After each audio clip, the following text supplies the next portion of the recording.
Good morning class third. आज हम अपनी क्लास में हिंदी व्याकरण के बारे में जानेंगे और पढ़ेंगे। पहले भी मैंने क्लासेस आपकी जो अप्रैल और मई में क्लासेस लगी थी उसमें मैंने आपको काफ़ी काम कराया था। संज्ञा, वचन, लिंग, इस तरह के विषय मैंने आपको कराए थे। क्योंकि आज से ये क्लास स्टार्ट हो रही है तो आपके लिए मैं यही कहूँगी कि अब तक पढ़ाए गए विषय जो अभी पिछले पढ़ाए गए हैं, अगर किसी बच्चे को समझ में नहीं आए तो वो हमसे पूछ सकते हैं। ये हमारी किताब है आओ व्याकरण सीखें। ठीक है, आज हम इसका पाठ संख्या 1 भाषा और व्याकरण पढ़ेंगे। पहले इस पूरे पाठ को अच्छे से रीड करते हैं, फिर इसको समझने का प्रयास करेंगे। भाषा और व्याकरण, लैंग्वेज एंड ग्रामर। ऊपर दिए गए पहले चित्र में नेताजी बोलकर अपनी बात लोगों को समझा रहे हैं और लोग उनकी बातों को सुनकर समझ रहे हैं। दूसरे चित्र में दादाजी समाचार पर लिखी हुई बातों को पढ़कर समझ रहे हैं। इस प्रकार नेताजी को तथा समाचार पत्र के संपादक को अपनी बात दूसरों तक पहुंचाने के लिए किसी न किसी भाषा का सहारा लेना पड़ा। फिर आगे एक परिभाषा दी है, भाषा के द्वारा हम दूसरे के सामने बोलकर या लिखकर प्रकट करते हैं। भाषा के द्वारा हम अपनी बात दूसरों के सामने बोलकर या लिखकर प्रकट करते हैं तथा दूसरों की बातों को पढ़कर या सुनकर समझते हैं। तो इससे हमें क्या पता लगा, भाषा किसे कहते हैं? भाषा मन के भावों के आदान प्रदान का एक प्रमुख साधन है। यानी कि इससे हम क्या समझते हैं, अगर मान लो मुझे आपको कुछ समझाना है तो मैं आपको बोलूंगी और या तो ब्लैक बोर्ड पे लिखूंगी, है ना, तभी तो आपको समझा पाऊंगी। तो मैं अपनी बात को जिस माध्यम से आप तक पहुंचाऊंगी वो भाषा है।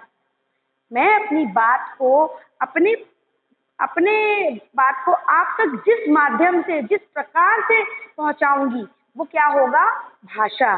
भाषा की परिभाषा हमने समझी कि भाषा के द्वारा हम अपनी बात दूसरों के सामने बोलकर या लिखकर प्रकट करते हैं और दूसरों की बातों को सुनकर या पढ़कर समझते हैं।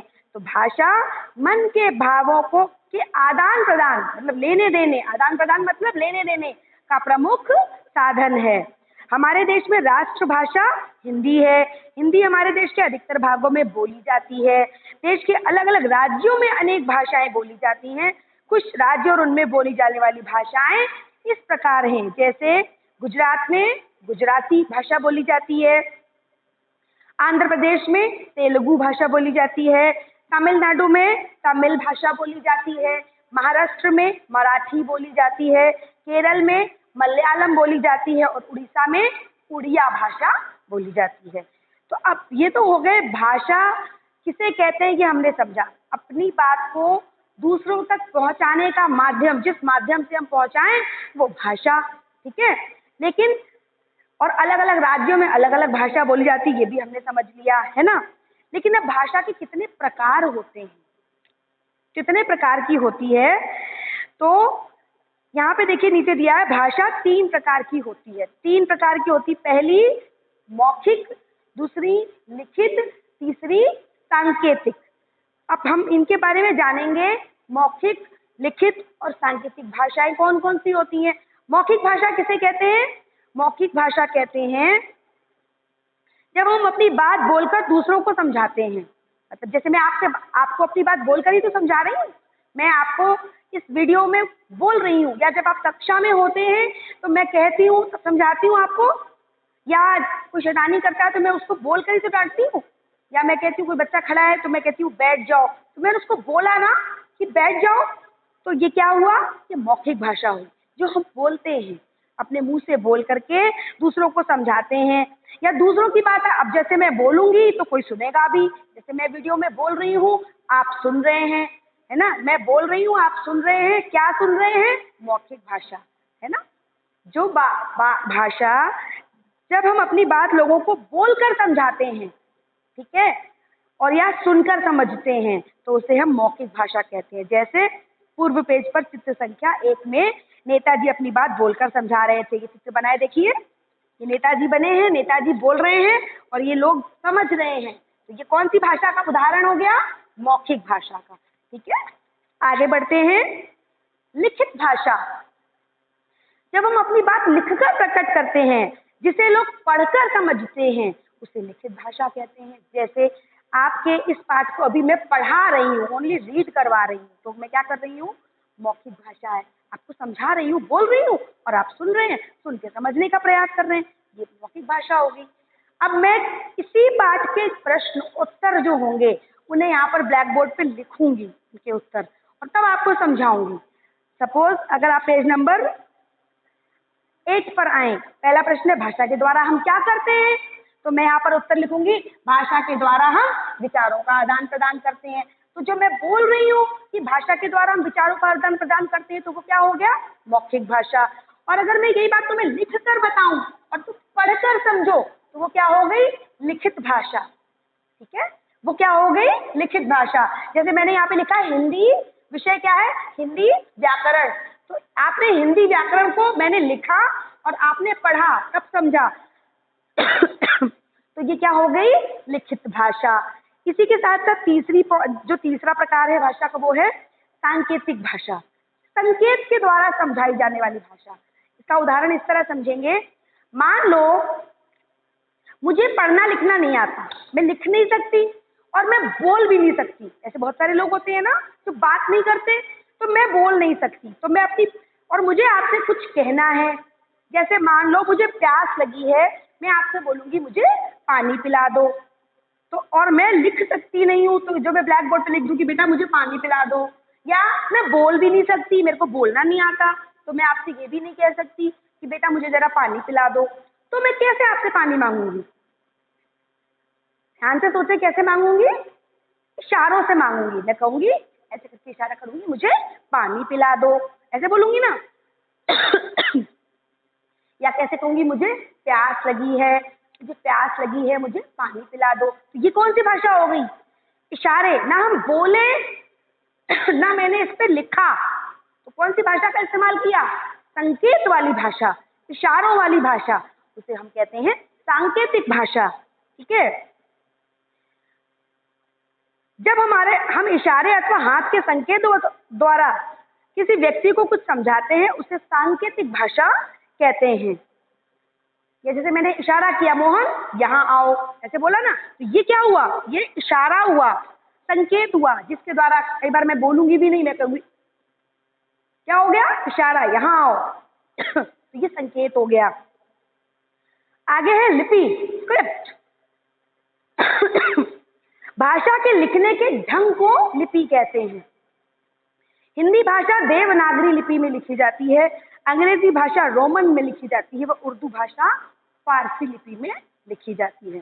तो जो लिखने का ढंग है, ठीक है, मैंने ये लिखा है, ये काय में किस में लिखा है? देवनागरी लिपि में लिखा है। कक्षा, विषय हिंदी व्याकरण। हिंदी भाषा किस में लिखी जाती है? देवनागरी लिपि में। और जो लिखने का ढंग होता है उसको हम लिपि कहते हैं।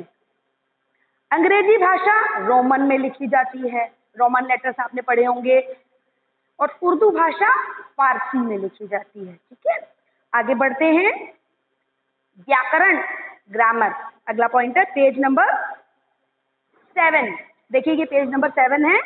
2 हिरन बने हैं और एक लड़की कुछ लिख रही है, ऐसा चित्र बना है, चित्र संख्या 1, चित्र संख्या 2, और नीचे लिखा हुआ है व्याकरण, ग्रामर। ऊपर दिए गए चित्र नंबर 1 में दो हिरन दौड़ता है। यहाँ एक वचन का प्रयोग गलत है, 2 हिरन दौड़ता है। अगर हम इस चित्र को देखकर अगर हम लिखें कि 2 हिरन दौड़ता है, तो ये वाक्य गलत है, क्योंकि मैंने आपको पहले वचन करवाए हैं, एक वचन बहुवचन। 2 जब संख्या 1 से ज्यादा हो जाती है तो क्या लिखेंगे? 2 हिरन दौड़ते हैं। तो ये क्या हो गया? ये वाक्य गलत है। यहाँ एक वचन का प्रयोग गलत है। चित्र संख्या 2 में राधा पत्र लिखता है। मैंने आपको लिंग कराए हैं, अप्रैल और मई में, अगर आपको याद हो, स्त्रीलिंग और पुल्लिंग, है ना। स्त्री और पुरुष का भान कराने वाले शब्दों को लिंग कहते हैं। तो यहाँ पर राधा क्या है? एक लड़की है, स्त्रीलिंग है, तो वहां पर पुल्लिंग का प्रयोग गलत है। यहाँ पे हमने क्या लिखा? राधा पत्र लिखता है, तो ये वाक्य गलत हो गया ना। अब इसको हम पता कैसे लगाते हैं? इन वाक्यों को शुद्ध रूप से लिखित निम्नलिखित रूप में लिखा जा सकता है। कैसे लिखा जा सकता है? दो हिरन दौड़ता है अशुद्ध वाक्य है, और अगर शुद्ध करेंगे तो दो हिरन दौड़ते हैं। दो हिरन, देखो ये लिखा हुआ है दो हिरन दौड़ता है, ये एक अशुद्ध वाक्य है क्योंकि दो हिरन है, यहाँ पर एक वचन का प्रयोग कर रहे हैं तो वाक्य गलत हो जाएगा। क्या होगा? दो हिरन दौड़ते हैं, क्योंकि एक से ज्यादा है। इसी प्रकार राधा पत्र लिखता है, राधा एक स्त्री है, लड़की है, तो वहां पर क्या होगा? ये पुरुष पुल्लिंग का हमने प्रयोग किया, ये वाक्य गलत है। राधा पत्र लिखती है, ये शुद्ध वाक्य है। इसके आगे लिखा है, अतः भाषा के सही रूप का ज्ञान हमें व्याकरण के द्वारा ही प्राप्त होता है। यानी कि वह ज्ञान जिससे हमें भाषा के शुद्ध रूप का ज्ञान होता है। अपनी भाषा में अगर हम कहें, परिभाषित शब्दों में ना करके अपनी सामान्य भाषा में बोलें, तो सही और गलत लिखने का ज्ञान हमें लिखने या बोलने का ज्ञान हमें जिस विद्या से मिलता है उसे हम व्याकरण कहते हैं। व्याकरण वह विद्या है जो हमें भाषा को शुद्ध रूप से लिखना व बोलना सिखाती है। शुद्ध रूप से लिखना व बोलना सिखाती है, क्योंकि आप अक्सर आपने देखा होगा, आपकी मैम आपकी कॉपी को करेक्शन करती है तो आपसे कहती है ये गलत लिखा है। कैसे पता लगता है? वो व्याकरण के आधार पे ये बताती है। अगर हमें व्याकरण का सही ज्ञान होगा, व्याकरण में बहुत सारी चीजें हैं, जैसे लिंग, वचन, ठीक है, संज्ञा, सर्वनाम, कारक, आगे चल के धीमे धीमे आप ये सारी चीजें पढ़ेंगे। और ये सारी चीजें जो हमारी भाषा को शुद्ध करती हैं, हमें शुद्धता से उन्हें लिखना व बोलना समझाती हैं, उसे हम, उस विद्या को हम क्या कहते हैं? व्याकरण। व्याकरण हमें किसी भी भाषा के अक्षरों, शब्दों व वाक्यों को सही ढंग से लिखने व बोलने का ज्ञान कराती है। किसी भी भाषा की व्याकरण हमें क्या क्या ज्ञान कराती है?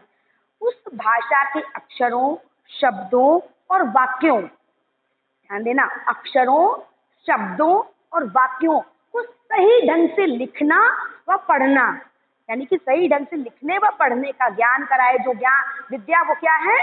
व्याकरण। ठीक है। अब यहाँ पे देखिए, नीचे देखिए पेज नंबर 7 पर ही सार संक्षेप दिया है। पहले तो आप ये समझिए सार संक्षेप का मतलब क्या होता है। सार संक्षेप का मतलब है, जैसे आप जूस निकालते हैं, रस निकालते हैं।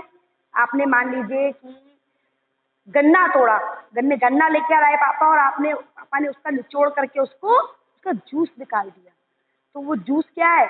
गन्ने का सार है, यानी कि उसका निचोड़ है। उसमें जितने भी तत्व थे वो सब उसमें आ गए। एक छोटे से ग्लास, इतना लंबा गन्ना था और उसके सारे तत्व एक छोटे से ग्लास में आ गए, तो वो क्या, ग्लास के अंदर क्या आ गया? उस पाठ का सार उस गन्ने का सार आ गया। वैसे ही इस पाठ का सार यहाँ से शुरू हुआ, पेज नंबर 5, 6 और 7। ये हमने अभी तक इसके बारे में अभी तक चर्चा करी, अभी तक जितना भी इसके बारे में समझा, इस पूरे पाठ का सार इन 3-4 बिंदुओं में सार संक्षेप में आ गया। मतलब कि इस पूरे पॉइंट पाठ का निचोड़, इस पूरे पॉइंट पाठ का तत्व इसमें हमें सार संक्षेप में मिलेगा। पढ़ के देखते हैं। भाषा मन के भावों के आदान प्रदान का प्रमुख साधन है। हमने पहले पेज पे पढ़ा था। भाषा 3 प्रकार की होती है, मौखिक, लिखित और सांकेतिक। पृष्ठ संख्या 6 पे पढ़ा था। ठीक है। भाषा लिखने के ढंग को लिपि कहते हैं, ये भी पृष्ठ संख्या 6 पे हमने पढ़ा था। और पृष्ठ संख्या 7 से हमने पढ़ा था व्याकरण से हम किसी भाषा को शुद्ध रूप से लिखना और बोलना सीखते हैं, तो उसे व्याकरण कहते हैं। ठीक है। आज हमने इस चैप्टर की पूरी रीडिंग करी है। आप भी आज घर पे बैठ के वीडियो को देखते हुए इस चैप्टर की रीडिंग करें। अपनी अगली व्याकरण की कक्षा में, ध्यान दीजिएगा, अगली व्याकरण की कक्षा में, उसमें हम क्या करेंगे? साहित्य यानी कि लिटरेचर की कक्षा में नहीं, व्याकरण की कक्षा में इसी पाठ संख्या 1 के आगे देखिए पृष्ठ संख्या 8 पर एक एक्सरसाइज दी है, अभ्यास दिया हुआ है, अभ्यास प्रश्न दिए हैं, इन्हें हम हल करेंगे। किसके आधार पे हल करेंगे? पेज नंबर 5 से जो चैप्टर शुरू हुआ है इसके आधार पर हम इसको हल करेंगे, इन प्रश्नों को, इन रिक्त स्थानों को और सही गलत में लिखे हुए वाक्यों को। आज इतना ही पर्याप्त है। इसको ध्यान से समझें, पढ़ें और इसके बाद अगली कक्षा में इन प्रश्नों को हल करेंगे। Thank you.